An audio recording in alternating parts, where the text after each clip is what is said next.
عجیب مسلمان های قرن 21 است. باز ما میگیم که مسجد الاقصی را کافر گرفت، او که کل مساجد میگیره، گرفتگی سمیال کل شد. اگر او را عملا گرفته، حال دیگاهش هم در قبضهش است، دیگاهش هم گرفتگی است.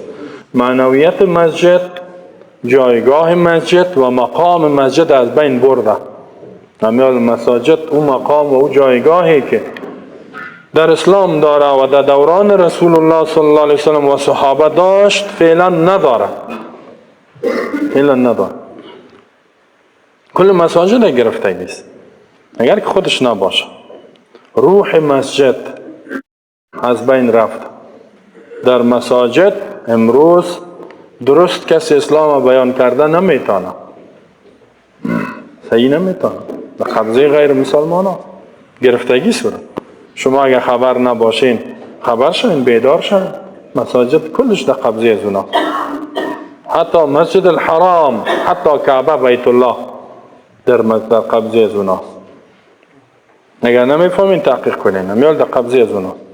این مسجد نبوی هرچی که بخواین میکنه در قبضه شان است.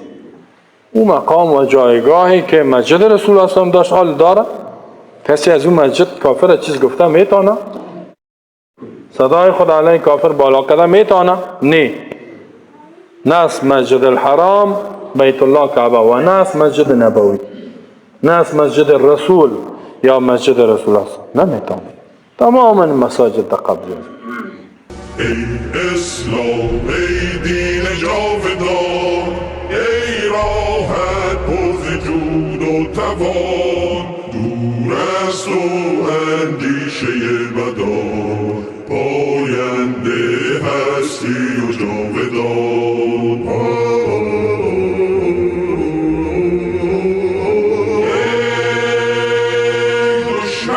سنگ خاره دشمنان و سنگ خاره، جان من فدای حرف پیغمبرم. اسلام ما دین برتر است، پیغمبرش بهترین عالم است. در راه تو کی ارزشی دارد این جان ما، پاینده هستی اسلام ما.